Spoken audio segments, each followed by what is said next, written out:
Can you imagine? Jesus. Okay, we're good. We're good? Okay, does anyone need a drink or anything? Every so often it's gonna be, no, damn it! Hi everybody and welcome. Can you imagine? Table where people talk about stuff. That did not have the impact on our doing. Can you imagine? I knew that was going to happen! It was just a joke. Can't even snapped it. I should probably start this camera over here. Really? Hi everybody and welcome to episode 36 of Nights at the Round Table. Today we are discussing the 1984 film Ghostbusters, in which a collection of scientists who research the paranormal are, I guess, or go into business for themselves at the very edge of what could be an apocalypse. And I'm going to start with first impressions of the movie, or general impressions of the movie rather, because April hasn't been here for a while, it's her first. Oh, good.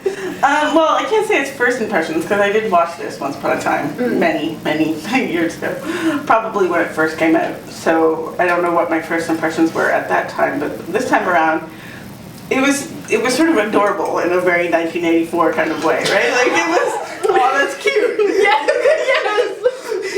Look at the effects. Aw.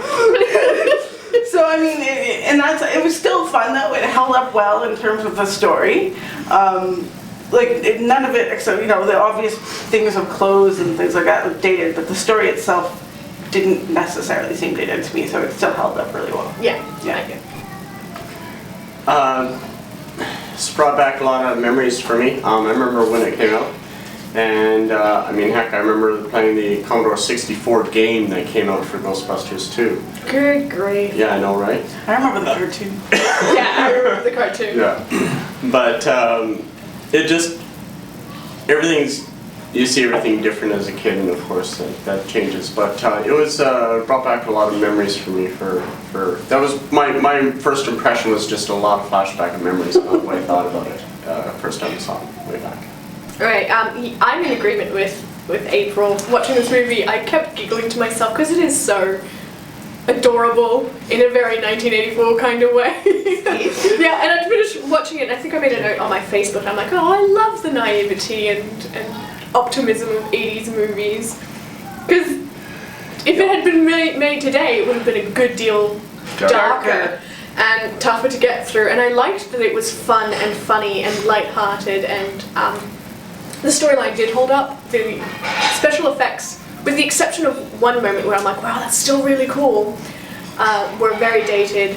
But it's weird looking back on it as an adult now, because some of the characters that I loved when I was a kid, I'm like, wow, you're a dick. Yeah. Specifically Bill Murray's character, he was creepy ass. Yeah, as an adult woman watching that for the first time, as a grown person, I was just like, wow, you're a creep. Yeah. Just like from minute one. Yeah. There's so much wrong about this that I can't even put words to it. Yeah, exactly. Yeah. So. But I was also convinced, and I think the cartoon led me wrong, that, and I think his name is Slimer, the Green Ghost. I felt like he should have had, I swear he had a bigger role in it. No, in the cartoons, was he not also like helping out the Ghostbusters in the cartoons? Yeah, I in the remember he was cartoons, kind of yes. like a pet. And you had a bigger part in Ghostbusters 2 as well. Okay.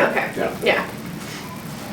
Yeah, actually I had that same thing. I'm pretty sure in the cartoon he was on their side, if I remember rightly. He was kind of like a pet. Yeah, that's what I thought. Yeah, I liked at the beginning of the film. I know where I am and what I'm doing. I really like the beginning of the film where it's in the library and everything's super normal until you hit the library basement and things start going like creepy paranormal. Have any of you ever watched the YouTube channel CinemaSins? Yes. No. You should, it's pretty funny. He rips apart your favorite movies. Yeah. But the first thing that I thought of when the Dewey Decimal System cards started flying up, I'm like, wow, Ghost is a dick to librarians. Ding! from the channel.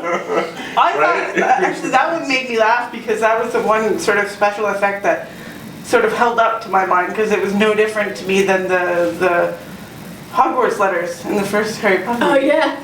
Same, yes, yeah. same idea. Yeah. Right? Yeah. None of that changed. No, the special effect for me that really made me go, oh wow, that still holds up, was right at the end of the movie when they cross the streams. Spoiler alert. It's 1984. You should have seen it. Seriously. And if you don't know the Don't The Cross clouds. the Streams reference. The clouds at the end when everything is getting back to normal and the streams have been crossed and there's the explosion. The way that the clouds moved and separated, I'm like, that's still really cool. It still looked really good. It was the only special effect that really wasn't super 80s. Well, all I know is that I paid like $1 extra to watch it in high def, and I don't really know if that made a difference. But it looked good. Well, for the time, I mean, those were top line special effects. It was $30 million to make the film. Yeah, 30 million. Really? At the time, it was a huge amount of money. Yeah, like that was a lot. I mean, they made the money back. It was the highest grossing comedy movie of all time up until Home Alone in 1990. So they made their money back, but $30 million today, I mean, hey, it's a lot to me. It's a Cajun budget. But at that time was like huge budget, so those were top line special effects then. But right now, yeah, it was. But right now, yeah. Well, that's to be expected. Though. No, they're not bad. No. They're just cute. Yeah. No, it's so 80s. Aw. Yes. Exactly. The Last Starfighter. Haven't seen that yet.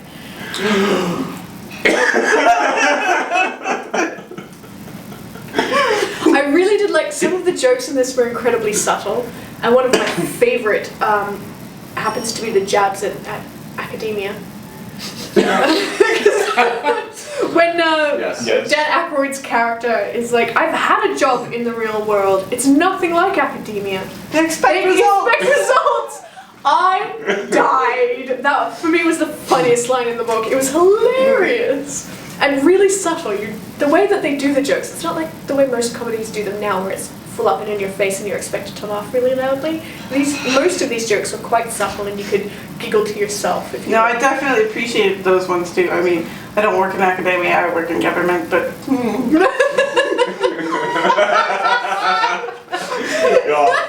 so, yeah. You can very much tell that these guys have a certain camaraderie about them as well, that they work together and such, and they have in different movies. But there's so much the movie. A lot of Bill Murray's lines were ad-libbed, for example, or they just continued on. Or the other people, like, there's a lot of stuff that they just simply added and went with the flow, and the director's like, that works, okay, keep going. We're not going to call cut because he added some lines, like, they're very easy with things there, and I think that added a certain element of a naturalness to the setting of them being friends, of them being a group that work together. And the other person who was really good in this movie was Rick Moranis. He was so good. He's so tiny. Oh my god. Right? I didn't realize how small he was. Is he always that small? Holy crap. But In yeah. a tracksuit. So yeah, no, he was really good as Lewis. Yes, he was. He was very good as Lewis. And well, this pretty much goes without saying, but anything with Sigourney Weaver in it is bound to be awesome. Well, and when she first showed up, I was like, oh my god, that's Sigourney Weaver. And cause as a kid, that was Yeah. big impression. So Yeah. I was pretty impressed by that. I was like, she was in Ghostbusters? Yeah. Go figure. Yeah, and she does a really good job too.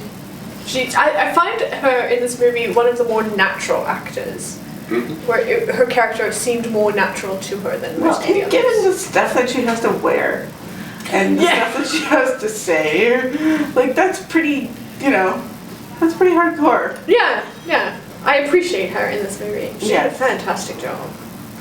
Cross that off my list.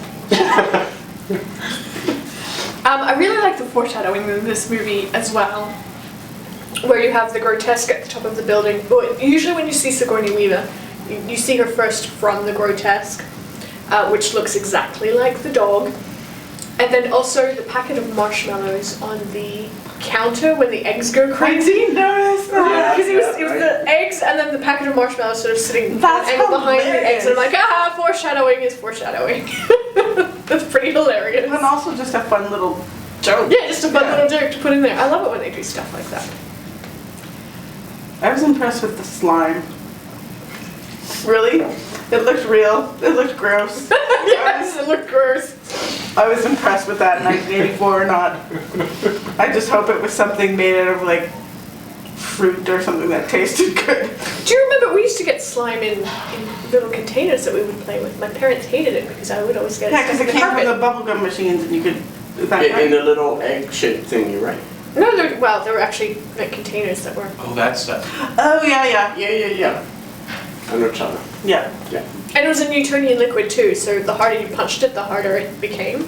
So you could actually do some serious damage with it. You don't know what you did with it. Toys were better then. They were simpler and you Do made damage. Yeah, you do damage. It's like lawn darts. Yes. Yes. It's not real fun unless there's potential for damage. It's not a real Dothraki wedding unless.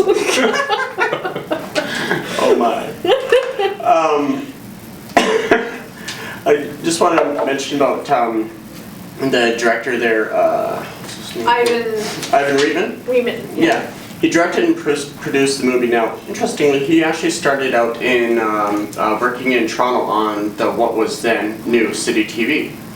Now he's worked on a lot of different stuff. Twins, Meatballs, Space Jam, the new Draft Day He did movie. Space coming Jam? out. Wait, he just really? Space Jam, Meatballs. Yeah. He's worked on a lot of stuff. But he's worked in the either producer or the director role for all of his movies. And he's done a little bit of screenwriting, but he has a habit of using a certain list of actors and adapting roles for them. For example, like Danny DeVito or Annie Potts, different people like that. He'll adjust a role there so that they can fit in well. And so because he knows how these actors work and how they adapt, that's part of the reason why he's able to get exactly what he wants out of his movies. Well, that's lots of directors do that. It's Leonardo DiCaprio and what's his face? Oh, Martin Scorsese. Martin Scorsese. They always team Fair up. enough. Yeah, that's true. Yeah. Tarantino's the same. Yeah. With who? Who does Quentin Tarantino? My Always. goodness. He works with Uma Thurman. He works with. Oh, yes, Yeah. yes. There's a long list of people. So does Kevin Smith. Anyway. That's true. Yeah. Well, and it makes sense. You work with the people you know you can get results from. Yeah, why break up a good thing? Yeah, exactly. And it clearly shows that it works, especially with, as I mentioned, the camaraderie between the actors in this movie. Worked out well. Yeah. There were a couple of moments where I'm like, this makes zero sense. And the one that stood out to me the most was because it immediately brought me back to watching. What's his? The Spy Who Shagged Me. Oh, Austin Powers. Austin Powers is when Slimer is charging Bill Murray's character Ray, and he's standing there, literally at the T intersection. Slimer's coming down the hallway. He can run either way, and he just stands there and screams for like a good minute. I'm like, that makes zero sense. How long Run? is that, Paul? Yeah, and it reminded me of in one of the Austin Powers, the steamroller scene. Yeah. It's just really slow steamroller, and the security guard's just standing there. He's got ages before the steamroller hits him. I was reminded of something from that too, but not of Austin Powers. I was reminded of the scene. You'll remember this, Sonia. The scene in Aliens. The one was just like, ah! Yeah, you're not on my zombie survival team. Sorry. It's been a long time since I've watched Aliens. The woman that just stood there until. No, I'll have to rewatch it. I have no idea. What are we talking about? Pirates of the Caribbean made a reference to Ghostbusters. I'm fairly certain when Bill Murray's character is like, well, there are actually more guidelines than rules. I'm gonna say that in Yeah. They say that, it's Pirates of the Caribbean, right? Right. But they said this here, and I'm like, hey, wait a minute. Yes, and then you have to remind yourself which movie happened first. Yeah. Yeah. They're not referencing pirates. No, it's the other way around, Yeah. I'm pretty sure. You know, the one thing that surprised me was how chill they were when they first run into the first ghosts. And they're just like, oh, it's a ghost. I'm like, there's nothing. Nobody seems to be scared until the one transformation from what I'm assuming is a librarian ghost, and when she goes all creepy, and freaks out. I'm like, that was amazing. That was really good. I was impressed by that. Yes. And as they're running away, Yes. well, did you find anything? We'll get back to you. She was sufficiently scary. Yes. In that scene when they're first going down there and they're looking around, and you know that bookshelf that falls over? That wasn't actually supposed to, by the way. Oh, really? Yeah, for real. That just sort of, that happened as they were filming it, and therefore the edit. Have you ever had that happen to Did you? you before? No. And And then they just keep kept walking. on. I did not know that was accidental. Yeah, no, apparently like some stagehands, whatever, were moving some stuff around in the area to make things look congruent. And I guess apparently it may have been from that or whatever, but it happened to topple over. No one got hurt. But there you go, it just kind of added It worked to everything. in. Yeah. I love it when they include mistakes. That's hilarious. Huh. That's really neat. And it would take a certain kind of actor, I think, to be able to Just pick up just and pick keep up going. and keep going after something like that happened. Yeah. Not jump out of their skin. Yeah, had that been me, I would have been, ah! Yeah. Well, that would have worked too, though. But I guess. But they'd have to call cut because then I'd be laughing hysterically.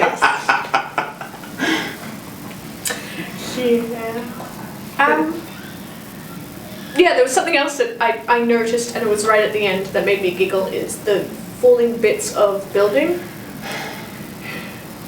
They hit the wooden barricade and bounced. Oh, I noticed that. I did. Yeah. I saw it and I'm like, oh. It's like you just So the- pat it on the head. Yeah, exactly. Like the barricade still stood standing. After falling from how far up and Yeah, well, obviously it's styrofoam that's falling, but they didn't, and it hit the police barricade, those wooden horse things that they have, yeah, I know what you're talking about. and just bounced off, and the wooden horse is still standing. I'm like, that's mahogany. Maybe having you. So. Yeah, really, that's And solid all the wood. buildings I work in are bouncy. That's what I want to work in your building. Bounce to work. And the building's exploded, but the police line is what, 15 feet from the front door? Anyway. But it was a good one to watch again. Like, It it held was. up really well. Yeah, it did. There were lots of things that made me giggle that I'm sure weren't supposed to make me giggle, like the military presence being completely over the top for this situation. It was just ridiculous, but it worked still. Yes. Yeah. Well, I mean, you have a giant Stay Puft Marshmallow Man, right? Yeah, that was, just popped into my head. These days, they just use a tac nuke, you know? Yeah, exactly. One Took it from block, space, it's the only way to be sure. He's done. That's the one we didn't work, so we'll cut it here. Well, I was so sad. Nobody make a roasted marshmallow joke out of that because they really should have. Like, you know, when you're roasting marshmallows over a campfire, nobody made that joke. Yes, they did. Did they? Didn't Dan Aykroyd say that they used to roast marshmallows over the fire at camp something or other? But I mean, in reference to the giant Stay Puft Marshmallow, like, you know, when they're firing at him, I would have thought somebody made a yeah. really lame, you know. One-liner? Yeah. Yeah. I was sad they didn't. No, yeah, missed opportunity. We'll Yes. fix that in the reboot. Yes. I cannot wait for that. Okay, is there anything else anyone would like to add before we go to scores? We're talking about special effects before, and sometimes the simplest, going the simple route is best. The marshmallow goop, they didn't use like marshmallow whip or anything, they used shaving cream for that. Oh yeah, it looked like shaving cream to me. And also, that's also one of the things that would have bothered me for marshmallow to melt like that. It would have had to have been really hot, which means that everybody would have been scalded to within an inch of their life. Yeah. Sometimes you just have to do the suspension of disbelief. Yes, yeah. Let it go for fun. Yeah, well that's what exactly. Yeah. The movie is so fun and so lighthearted, you can't really take it too seriously. Otherwise, the crowd at the bottom of the building would be like red splotches. Yes, yes.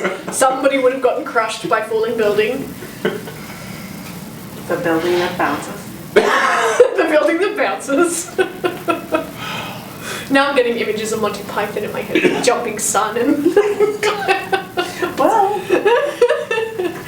Alright, if you were to rate this out of 5, what would you rate it, Matt?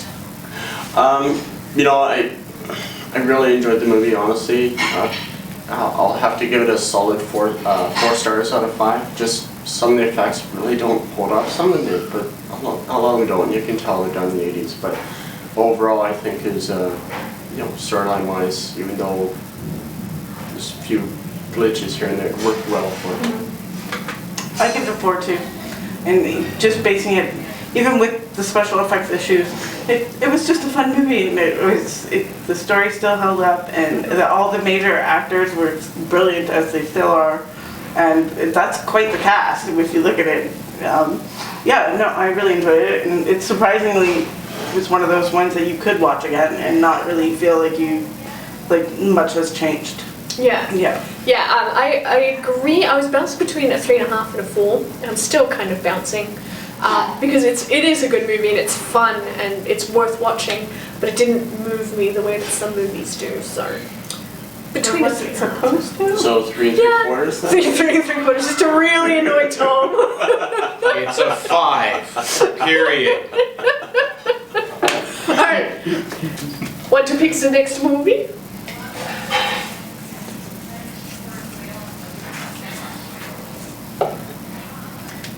Meet the Robinsons? Does that make sense? Yes, well, it must do. 2007. Meet the Robinsons. We'll be doing that. I hope that's speculative fiction. It was suggested. Is it a book or a movie? No, that's a film. Yeah. Alright, so we'll do Meet the Robinsons in a fortnight. If you'd like to join in the conversation, don't forget to leave a comment below, like and subscribe if you'd like to, and we're also on Facebook and Twitter. You can find us there. Bye. Doodle.